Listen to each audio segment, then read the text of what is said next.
네, 오늘 이 아침 우리에게 주신 하나님의 말씀은 사도행전 제18장 5절부터 11절까지 말씀입니다.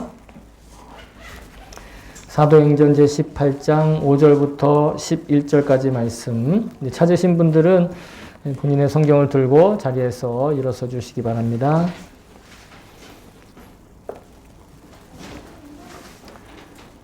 네, 사도행전 제18장 5절에서 11절까지 말씀을 우리 같이 한 목소리로 받들어 읽겠습니다. 시작. 실라와 디모데가 마케도니아에서 내려온 뒤로는 바울은 오직 말씀을 전하는 일에만 힘을 쓰고 예수가 그리스도이심을 유대 사람들에게 밝혀 증언하였다. 그러나 유대 사람들이 반대하고 비방함으로 바울은 그의 옷을 먼지를 떨고서 그들에게 말하였다. 여러분이 멸망을 받으면 그것은 오로지 여러분의 책임이지 나의 잘못은 아닙니다. 이제 나는 이방 사람에게로 가겠습니다. 바울은 거기를 떠나서 디디오 유스도라는 사람의 집으로 갔는데 그는 이방 사람으로서 하나님을 공경하는 사람이고 그의 집은 바로 회당 옆에 있었다. 회당장인 그리스보는 그의 온 집안 식구와 함께 주님을 믿는 신자가 되었다. 그리고 고린도 사람 가운데서도 많은 사람이 바울의 말을 듣고서 믿고 세례를 받았다.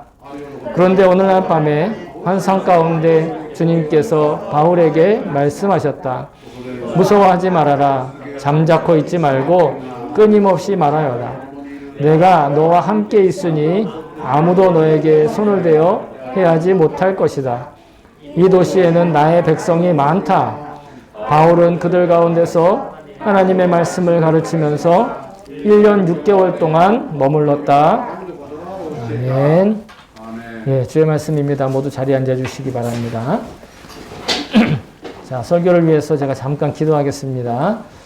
참 좋으신 하나님 아버지 감사합니다. 하나님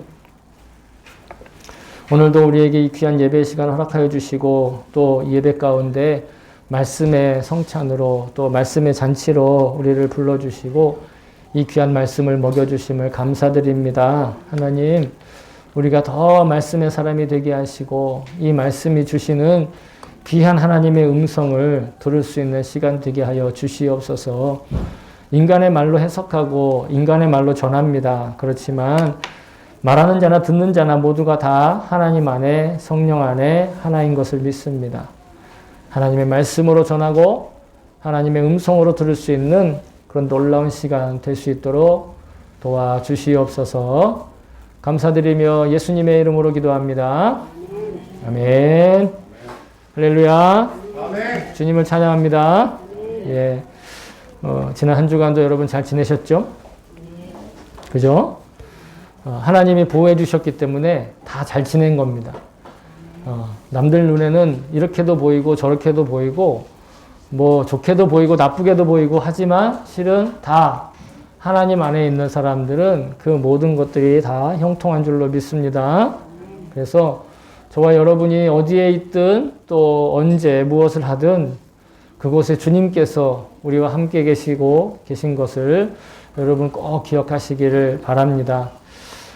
지난주에 함께 나눴던 말씀을 잠깐 요약해드리면 핵심은 이겁니다. 우리의 형편이, 우리의 삶의 여건이 어떠하든지 주님께서는 우리에게 언제나 동역자를 붙여주신다. 동료, 일본어로 하면 나까마. 어떠한 현실적인 동료든 영적인 동료든 하나님은 언제나 우리에게 그런 힘을 같이 나눌 수 있는 관계들을 하나님이 맺어주신다라는 것. 그리고 그 어떤 관계든 그래서 맺어진 우리의 동역자들 그렇게 맺어준 우리의 인간관계들은 사실은 다 하나님의 뜻과 하나님의 계획하심과 하나님의 목적을 향해서 다 소용되고 활용되고 쓰신다라는 겁니다. 그런 관계로 우리가 인간관계를 보고 또 자기에게 맺어주신 모든 인연들을 볼 수 있어야 될 줄로 믿습니다.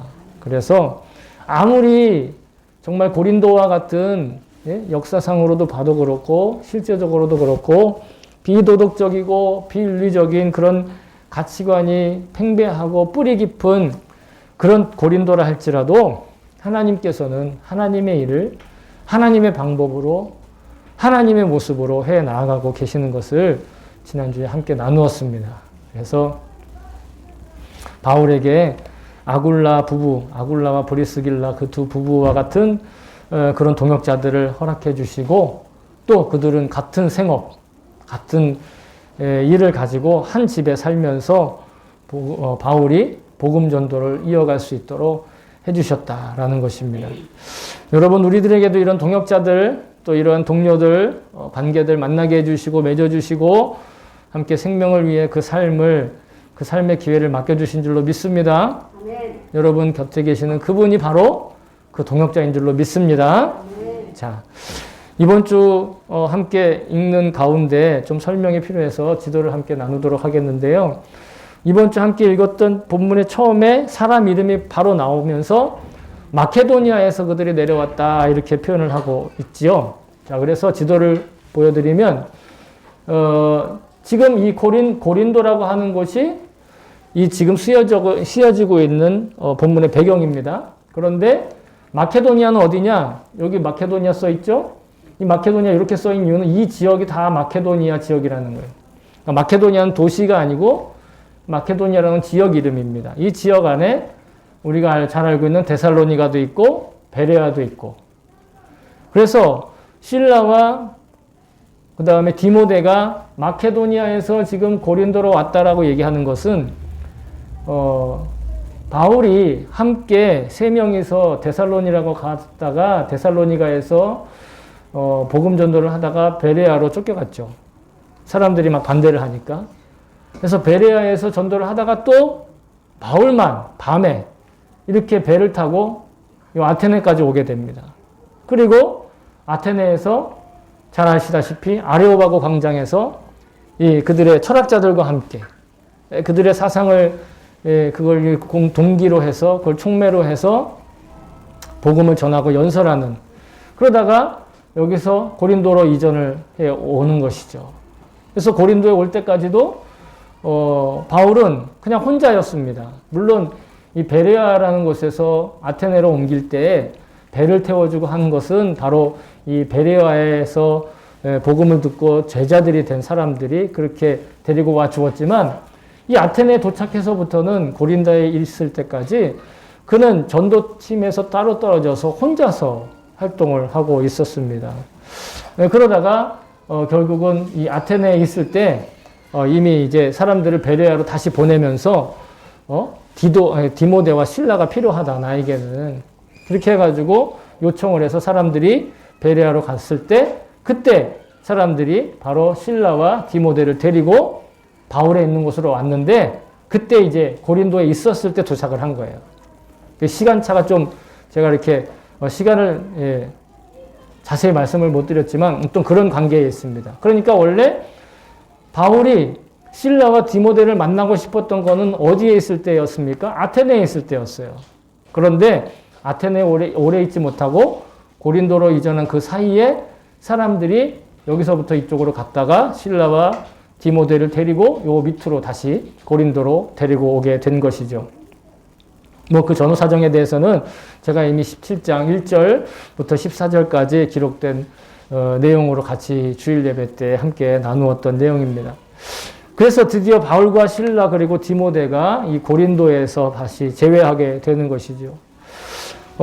베레아에서 밤에 도망치듯이 그 바울만, 물론 바울을 데리고 간 사람들이 있었지만 이 전도팀에서는 바울만 그렇게 아테네까지 갔고, 또 아테네에서 연설을 통해서 또 사람들에게 복음을 전하고, 또 거기서도 얼마 안 있다 고린도로 이전을 했는데, 거기서도 또 바울은 아굴라와 브리스길라를 만나서 일만 한 것이 아니라, 돈벌이만 한 것이 아니라 그 돈벌이를 해 나가면서 자비량으로 자신의 먹을 것과 입을 것들을, 그리고 거처할 것을 챙겨가면서 무엇을 했느냐?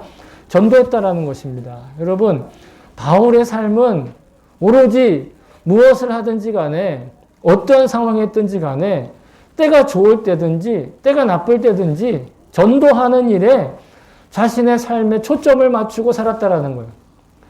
누군가 그 사람은 어떤 사람이야? 라고 물어봤을 때 여러분 저에 대해서도 여러 사람 여러 이야기를 하겠죠. 저를 군대에 있을 때 만났던 사람이나 아니면 저를 대학교에 있을 때 만난 사람이나 아니면 그보다 더 고등학교에 있을 때 만난 사람이나 아니면 그 전에 더 제가 어려서 유치원도 못 다니고 이렇게 학교 들어가기 전에 저를 만났던 사람이나 다 다르게 저를 이야기할 거예요. 그죠? 그러나 그 사람들이 저를 볼 때 어떤 하나의 이미지를 가지고 그 사람은 어떻다라고 이야기할 텐데 바울은 그 어떠한 것들, 자기가 가지고 있는 어떠한 경험들이 아닌 오로지 복음을 전하는 사람으로서의 삶으로 집중했다라는 거예요. 자기가 무엇을 하든지 간에 복음을 전하는 일에 그 모든 것들을 다 쏟아 부었다라는 것이죠. 그러한 태도를 자기 몸소 실천한 바울은 자기의 제자가 되는 아들처럼 여기는 제자가 된 디모데에게 자기가 유언처럼 편지를 남기는데 그것이 바로 디모데 후서입니다. 그곳에 바울은 디모데에게 자신의 마음을 이렇게 고백하고 있어요. 뭐라고 얘기하느냐? 너는 말씀을 전파하라. 때를 얻든지 못 얻든지 항상 힘쓰라. 범사의 오래 참음과 가르침으로 경책하며 경계하며 권하라. 바울이 했던 것은 때를 얻든지 못 얻든지 상황이 좋든지 안 좋든지 복음을 전하는 것에 삶의 초점이 맞춰져 있었다라는 것이. 몸소 그렇게 실천했고 자신의 제자에게도 그렇게 이야기를 했어요.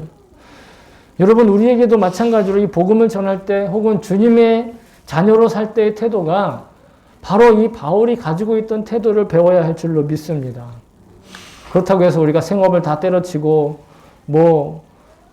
다른 거 다 관두고 그냥 나가서 이렇게 전도지만 전해라 이런 뜻이 아니에요. 바울의 그 태도를 배우는 거예요. 바울의 그 자세를 배우는 거예요. 물론 저는 목회자이니까 더더욱 그러하겠지만 이 복음 전도의 사명, 복음을 전해야 되는 삶의 자리는 전임적으로 전임인 저와 같은 사람뿐만 아니라 선교사와 같은 사람뿐만 아니라 모든 그리스도인들에게 하나님이 주신 사명이라고 믿습니다. 성경이 그것을 우리에게 이야기하고 있다는 거예요. 여러분 부담스럽게 하기 위해서 말하는 게 아니에요. 왜냐하면 부담스럽게 하기 위해서 말하는 것이 아니라 성경이 우리의 정체성에 대해서 그렇게 얘기하고 있다는 거예요. 나는 이런 사람인데요. 나는 저런 사람인데요. 그건 자기가 자기를 판단하는 것이고 성경은 우리에 대해서 우리가 바로 복음을 전하는 그런 메신저라는 거예요. 그런 촉매제라는 거예요. 여러분 이 예배를 드리고 있는 우리들은요. 다 거듭났기 때문에 예배 드릴 수 있는 거예요. 맞습니까? 거듭난 복음, 거듭난 사람으로서 우리는 예배를 드리고 있는데 이 거듭난 성도가 바로 복음을 전하는 사도와 같은 사람들이라는 거예요. 우리가 사도란 이야기는 아니지만 거듭난 모든 우리들은 다 하나님의 자녀고 하나님의 자녀는 또한 예수님의 제자인 것을 우리는 믿어야 됩니다. 여러분 그걸 믿는 겁니다. 우리가 이 자리에 와서 말씀을 믿는다는 건 이거 열심히 읽었더니 하나님이 이런 복도 주시네. 내가 기도를 몇 시간을 했더니 하나님이 이런 기회를 주시네. 이것만이 믿음이 아니라 그렇게 해서 나의 삶을 통해 복음이 전해지게 하시는 것. 그것이 우리가 예수님을 믿는 것이고 하나님을 믿는 것이에요. 우리가 이미 우리의 죄를 회개하여 죄사함을 얻었습니다. 아멘. 우리가 죄를 회개하면 죄사함을 얻어요. 용서받는다는 거예요. 또 예수를 그리스도로 고백하면서 우리는 모두 다 하나님의 자녀가 되었어요. 아멘. 그거는요. 제가 그냥 만들어낸 이야기가 아니라 성경이 그렇게 기록하고 있어요. 성경에 이렇게 적혀 있습니다. 영접하는 자, 곧 그 이름을 믿는 자들에게는 하나님의 자녀가 되는 권세를 주셨으니 아멘. 웬만하면 여러분 암송하세요.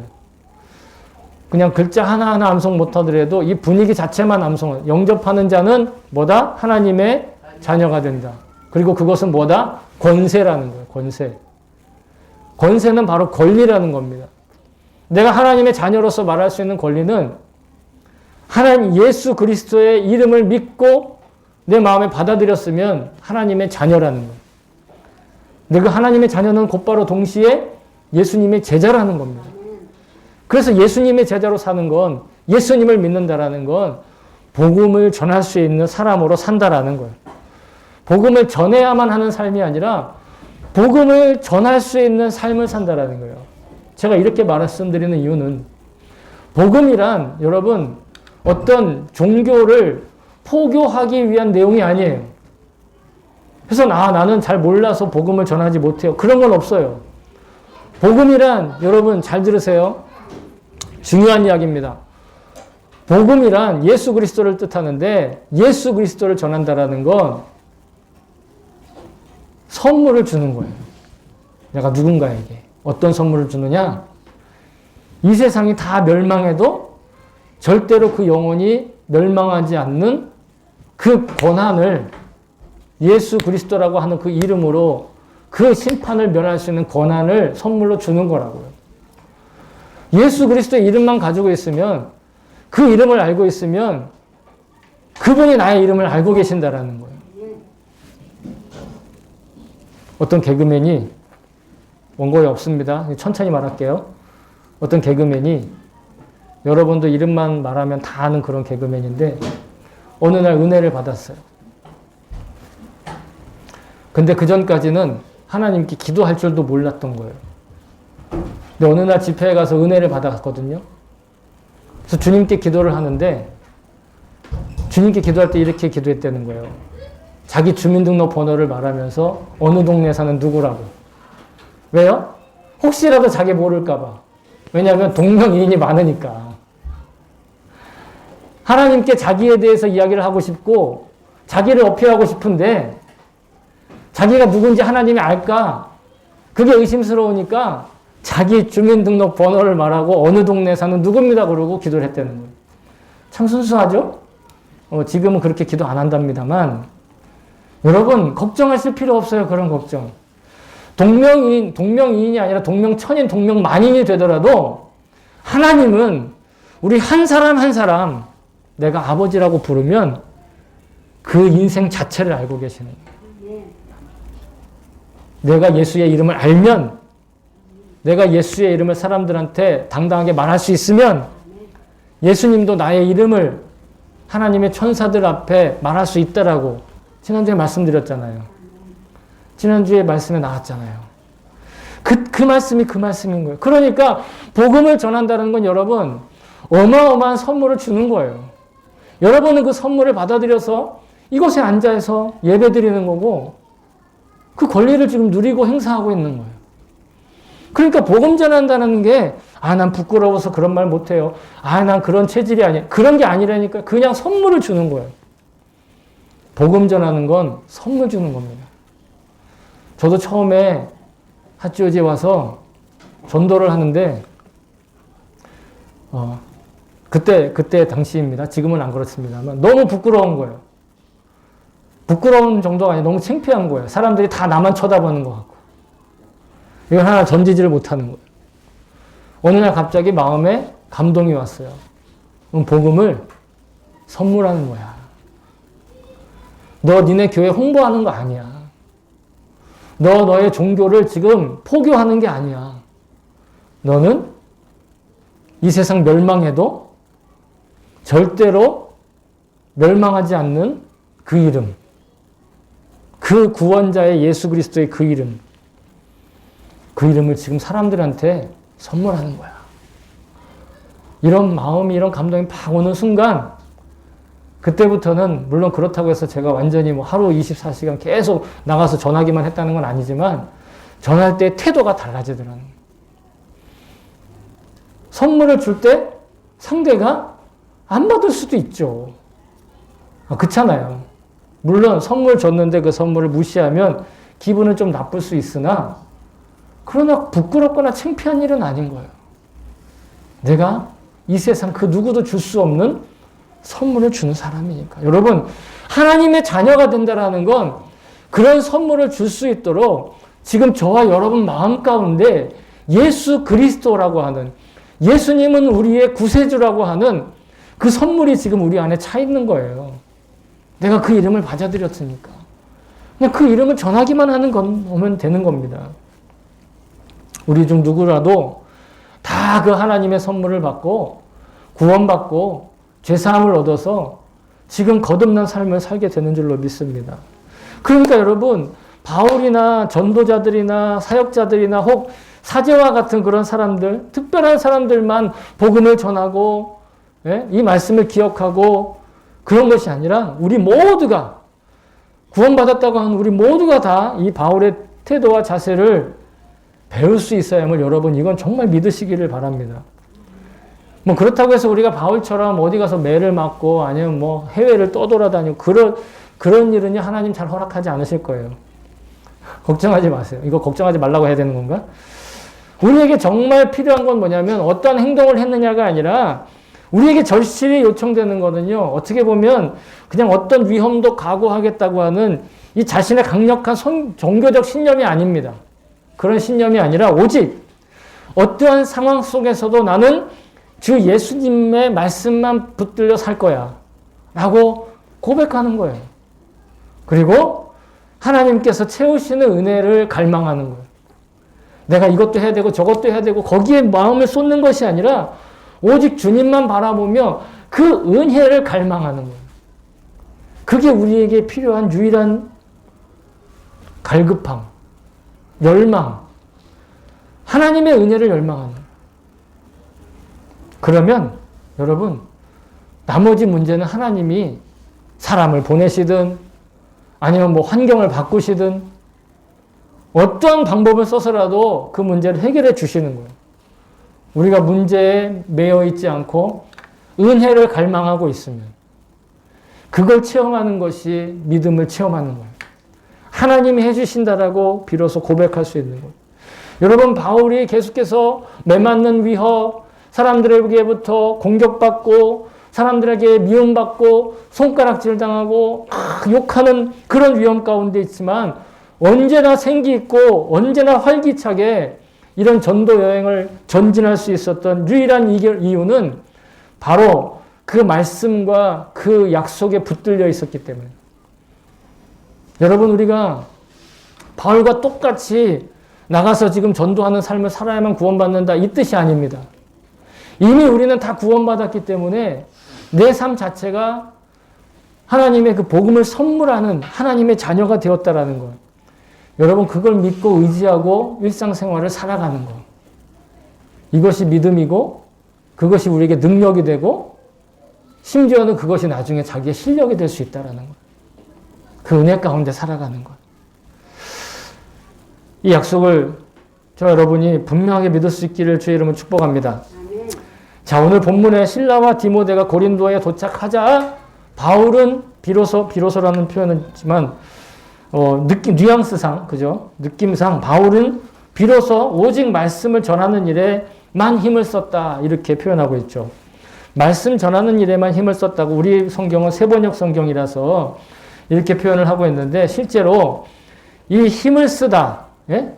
또 전심을 다하다, 일본어로는 전심을 다하다 이렇게 고백하고 있는 이 단어는 그리스 헬라어 단어로 시네코라는 단어를 썼는데, 이것은 자기의 능력을 자기 안에서부터 이끌어내어서 뭔가를 힘을 쏟고 전심을 다하는 것이 아니라, 여러분, 우리 개역 성경은 어떻게 표현하고 있냐면 말씀에 붙잡혀라고 표현하고 있어요.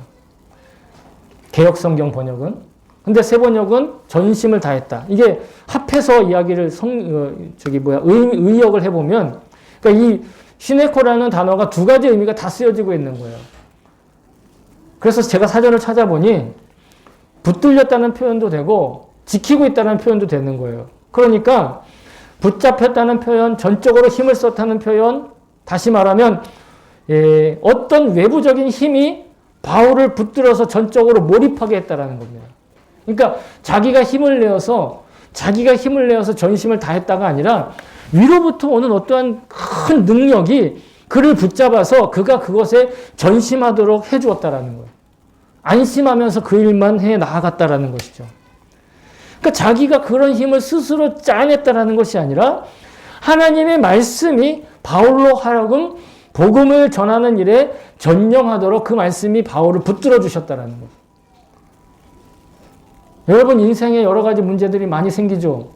관계의 문제도 생기고 뭐 물질의 문제도 생기고 하여튼 현실적인 문제들 많이 생길 때 여러분 우리는 어떻게 합니까? 어떻게 하면 그 문제를 해결해 나갈까? 막 방법을 찾아요. 근데 그래 봐야 방법 찾을 수가 없어요. 그러나 우리는 그때 비로소 하나님의 말씀이 자기를 붙들도록 해야 되는 거예요. 하나님의 말씀이 나를 붙들고 나가게 해야 된다는 거예요. 근데 하나님의 말씀이 나를 붙드는 걸 우리가 어떻게 하느냐? 내가 하나님의 말씀을 붙들지 않으면 하나님의 말씀이 나를 붙들고 계신지를 모르는 거예요. 즉 내가 하나님의 말씀을 붙들 수 있는 만큼만 하나님도 나를 붙들어 주신다는 거예요. 그러니까 그리스도인인데도 여전히 문제에 좌절하고 실망하고 그 문제에 흔들리는 거예요. 왜? 말씀을 붙들지 않으면. 그런데 놀랍게도 하나님의 말씀을 붙들고 있으면 지금 당장 내 눈앞에 문제가 있는데 그 문제가 해결되지 않는 것처럼 느껴지지만 말씀만 붙들고 있으면 아까 말씀드린 대로 하나님이 천사를 보내시든 사람들을 보내시든 내가 있는 곳을 옮기시든 어떤 형편과 여건을 만드시든 그 문제를 해결해 나아가신다는 거예요. 문제 해결에 초점을 맞출 것이 아니라 우리가 진짜 초점을 맞춰야 되는 건 하나님 그분 당신이야. 하나님의 말씀에 초점을 맞춰야 된다는 거예요. 여러분 매일매일 말씀 읽고 계시죠? 매일매일 말씀 읽어야 됩니다. 매일매일 말씀 읽어도 뭔 소리인지 모르겠는데 그래도 읽어야 됩니다. 그래도 눈에 넣어야 합니다. 못 넣겠으면 귀라도 여세요. 요즘엔 애플리케이션으로 무료 애플리케이션으로 말씀도 읽어주고 매일매일 읽어야 돼요. 하루에 여러분 15분 내지 20분만 시간을 내세요. 15분, 20분도 못 내나요? 15분, 20분만 내면 1년 300일 동안에 말씀을 다 읽을 수 있도록 도와드릴 수 있어요. 제가 매일 보내드리는 영상만 틀어놓고 귀만 열고 계시면 말씀을 300일 안에 다 읽을 수 있다고요. 말씀이 우리를 붙들어가는 거예요. 말씀이 사도 바울이 그 생생한 힘을 갖게 한다라는 거예요. 그리고 그 말씀으로부터 힘을 공급받는 일에 누가 있었는가? 바로 실라와 디모데가 있었던 거예요. 여러분들에게 제가 그 역할을 해드릴 수 있어요. 저한테 부탁하시면 제가 매일 말씀을 보내드리겠습니다. 제 목소리가 아닌 유기성 목사님 목소리로 말씀을 읽는 그런 링크를 보내드릴 테니 꼭 들으세요. 바로 바울이 지금 그 말씀으로부터 힘을 받는 촉매제로서 누가 사용됐느냐? 실라와 디모데와 다른 사람들이 사용된 거예요. 그러니까 실라와 디모데가 마케도니아로부터 고린도에 찾아오자 이제 바울은 오로지 말씀을 전하는 일에 전념할 수 있었다라는 거예요. 바울에게처럼 우리에게는 이런 생계와 생업을 함께하며 지낼 수 있는 현실적인 동역자, 즉 아굴라와 브리스가와 같은 그런 동역자도 필요합니다. 그러나 실라와 디모데 같은 신앙생활을 함께하는 이 영적인 전우와 같은 관계도 그런 동역자도 꼭 필요하다는 거예요. 성경은 이렇게 함께 돕는 공동체의 필요성, 관계의 필요성을 이렇게 가르쳐주고 계시는데요. 뭐라고 얘기하냐면 전도서 4장 12절에 한 사람이면 패하겠거니와 두 사람이면 맞설 수 있나니 세 겹줄은 쉽게 끊어지지 아니하느니라. 이건 언어 유희입니다. 하나, 둘, 셋이 나오잖아요. 그죠? 삼겹줄이라고 하는 거는 그냥 세 가닥 줄, 그냥 단순히 어떤 물리적인 세 가닥 줄을 얘기하는 것이 아니라 잘 끊어지지 않는 줄을 얘기하는 거예요. 즉, 한 사람 혼자 있으면 그 어떤 모든 문제도 해결하기 어렵지만 두 사람 이상, 즉 공동체로 같이 대응을 하면 서로가 서로를 도와주면 서로가 서로에게 도움을 요청하고 서로가 서로에게 도움을 줄 수 있으면 잘 끊어지지 않는 줄처럼 든든하고 견고하다는 거예요. 그러니까 여러분 성도는 꼭 교회에 소속되어야 하는 거예요. 나는 소속된 교회가 없어. 나는 가나안 교인이야. 가나안 교인이면 안 나가 교인. 거꾸로 하면 안 나가잖아요. 가나안, 안 나가. 물론 그분들의 사정이나 그분들의 형편은 제가 모르는 바는 아니나 왜? 워낙 교회가 또 상처를 주고받고 하다 보니 예? 그렇게 된 것도 이해는 합니다만 그러나 그래도 교회의 성도는 반드시 소속이 돼야 한다라는 그럼에도 불구하고 상처가 있음에도 불구하고 왜냐하면 그 지체들과 서로 연결되어 있어야만 그래야만 예수님의 몸으로서 나야도 그 한 지체가 되는 거예요. 여러분 누군가 만약에 예? 뇌가 살아있는데 뇌가 살아있어요. 근데 몸의 기능이 다 마비가 됐다. 그런 사람 집에 있을 수 있나요? 보통 그런 사람들은 ICU에 들어갑니다. ICU. 인터내셔널 크리스찬 유니버시티가 아니고 집중치료실이라고 소위 말해 중환자실이라고 얘기하죠. 병원에 있을 수밖에 없어요. 왜? 뇌는 살아있는데 몸이 뭐예요? 다 마비가 되어서 움직이지 못하면 그게 어떻게 일상생활을 할 수가 있어요? 어떻게 건강하다 할 수 있겠어요? 마치 우리가 어떤 공동체에 단 한 사람의 리더나 단 한 사람의 누군가에게만 막 집중하고 그 사람에게만 공급받기를 원한다면 그러면 마치 그와 같은 상태인 거예요. 그러면 어떻게 됩니까? 왼손은 오른손의 도움을 받아야 될 때가 있고 왼다리는 오른다리의 도움을 받아야 될 때가 있고 그죠? 다리도 손가락에 도움을 받아야 될 때가 있고 물론 눈의 도움을 받아야 될 때가 있고 코의 도움을 받아야 될 때가 있고 각자가 맡은 자리에서 각자가 맡은 기능을 해야만 그 몸이 어떻게 돼요? 건강하지요.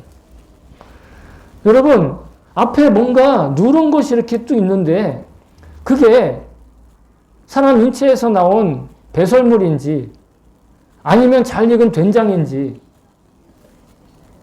코의 기능이 정상인 사람은 바로 알죠. 그러나 코의 기능이 정상이 아니면 어떻게 해요? 먹어봐야 아는 거예요.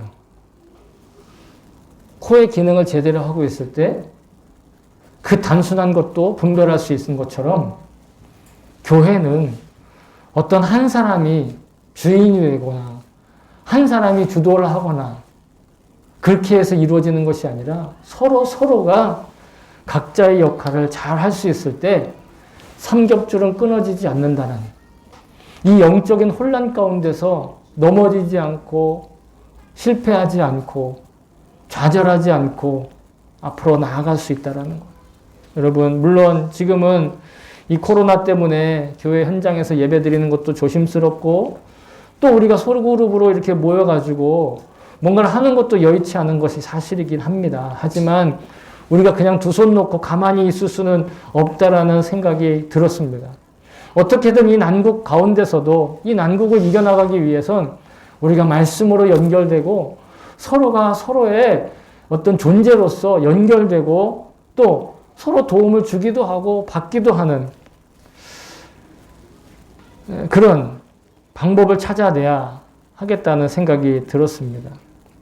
지체를 도울 수 있는 힘이 있다면 언제든지 함께 하겠다는 마음 그리고 내가 도움이 필요하다면 얼마든지 나를 도울 수 있는 사람들이 있다는 그 마음으로 교회 공동체가 서로가 서로에게 힘이 되고 서로가 서로에게 도움이 될 뿐만 아니라 하나님 나라와 하나님의 계획을 이루어가는 그런 건강한 지체로서 살아갈 수 있기를 바랍니다.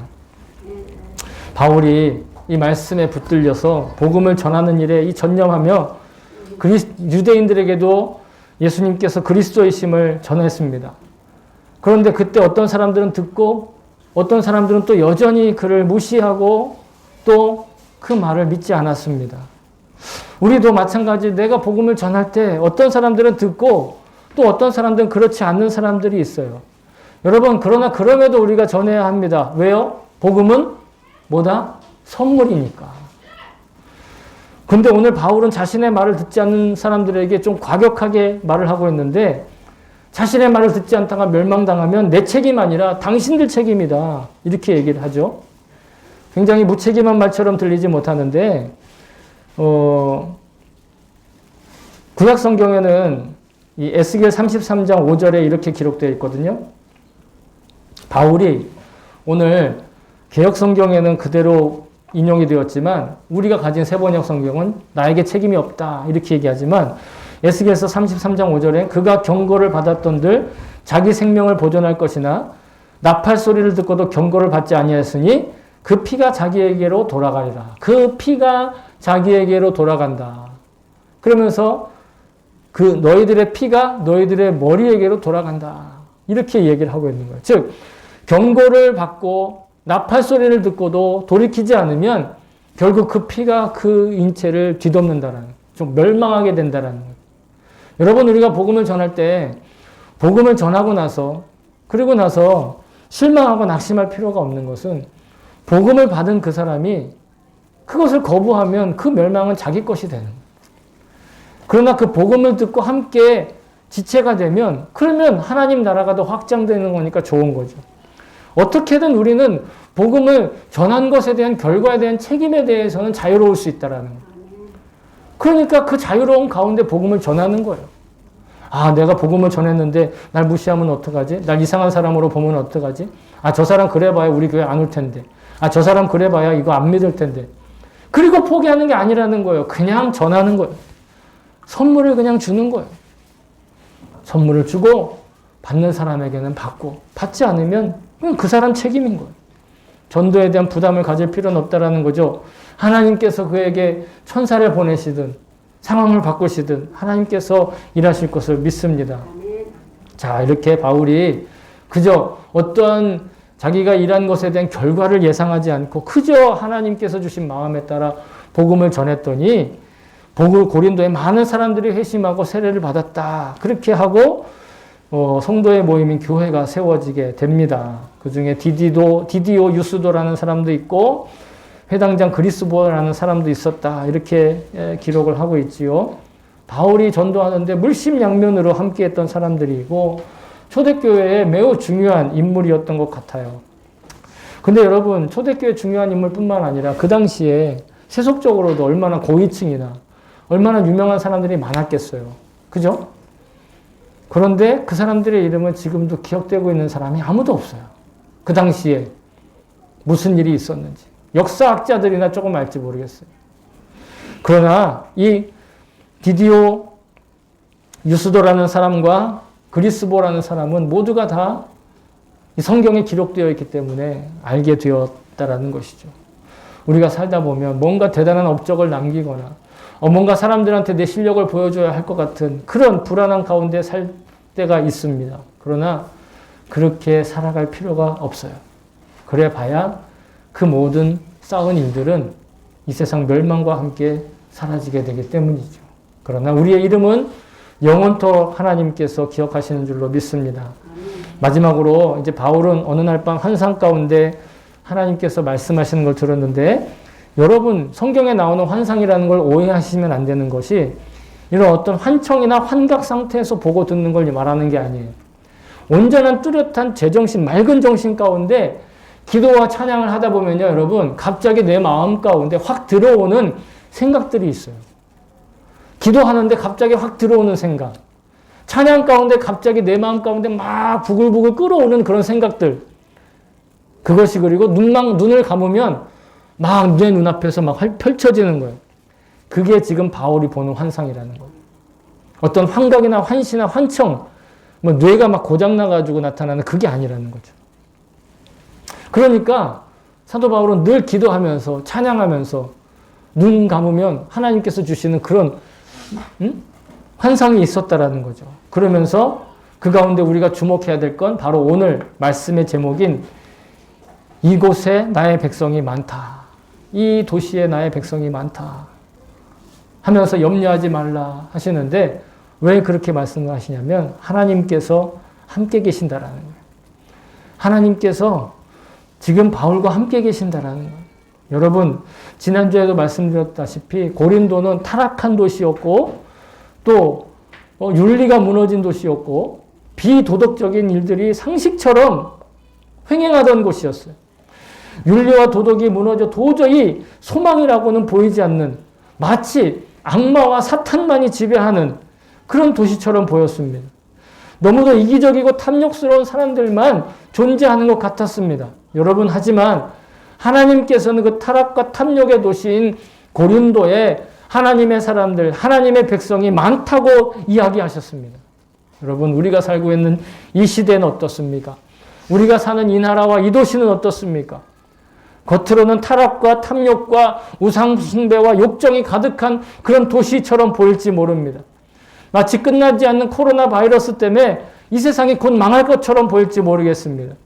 하나님께서 이 어둠으로 가득 차고 영적으로 황량한 이 광야와도 같은 곳에 여러분 하나님의 백성들을 불러내시고 하나님의 백성들을 일으켜 세울 것을 믿습니다.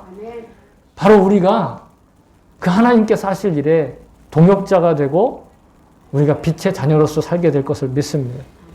왜냐하면 주님께서 우리와 늘 함께 계시기 때문입니다. 주님은 우리의 나이를 보지 않습니다. 주님은 우리의 외모를 보시지도 않고 피부색도 보시지 않고 우리가 어떤 병이 있나, 우리가 얼마나 많이 알고 있나, 우리가 누구를 더 많이 아는가 그거 신경 쓰지 않으십니다. 그냥 우리와 함께 계셔서 주님과 함께 계시는 그 사람을 사용하시고 활용하시고 보내시는 줄로 믿습니다. 여러분, 늘 주님께서 우리를 생각하고 계세요. 내가 나를 생각하는 것보다 주님이 더 많이 생각하고 계세요. 이 사실을 믿으시고 함께 예수님의 몸된 교회의 지체들을 함께 손잡아주고 함께 도움이 되어주고 또 도움이 필요할 때는 정말 거리낌 없이 함께 도움을 요청할 수 있는 관계가 되었으면 좋겠습니다. 갑자기 요즘에 코로나 환자가 늘어나면서 여러 가지 우울한 소식들로 이렇게 날씨는 맑은데 잔뜩 찌뿌린 시대에 날씨지만 이 구름 위에 태양이 언제나 변함없이 존재하듯 살아계신 주님께서 우리에게 짠 하고 나타나실 것을 믿습니다. 자, 사랑하는 성도 여러분, 바울은 베레아에서 헤어졌던 동역자들을 다시 만났습니다. 그리고 말씀에 붙들려 힘을 얻고 복음을 전하는 일에 전심을 다할 수 있었습니다. 우리도 교회의 지체들과 함께 동역자가 돼서 서로가 돕고 서로 도움을 요청하는 그런 관계로 이미 맺어진 것을 믿습니다. 우리가 복음을 전하고 말씀을 전하는 일에 상대의 반응에 일비할 필요는 없습니다. 그저 내게 주어진 기회를 따라서 내가 할 수 있는 분량에 내가 할 수 있는 표현으로 감사와 찬양과 예배 그리고 예수님께서 구세주이심을 그냥 입으로 고백하는 것만으로도 여러분 충분합니다. 왜냐? 매일 주님께서 우리와 동행하고 계십니다. 그러니 나와 동행하고 계신 주님께 단 하루라도, 단 하루에 몇 가지라도 그저 감사로 고백하고 기록에 남겨보시기를 여러분 권면합니다. 그리고 그것을 동역자로 맺어주신 그 지체들과 나누면서 그것이 서로 격려가 되고 위로가 되고 도움이 되어주는 일인 줄로 믿습니다. 그럼 우리가 주님께서 우리와 동행하고 계시는 삶이 보다 구체적으로 그리고 분명하고 명확하게 체감될 걸 전 믿습니다. 자, 저와 여러분이 지금 우리와 함께 계시는 동행하시는 주님을 바라보며 가장 아름답고 가장 행복한 일상생활 살아갈 수 있기를 체감할 수 있기를 다시 한번 주님의 이름으로 축복합니다. 아멘.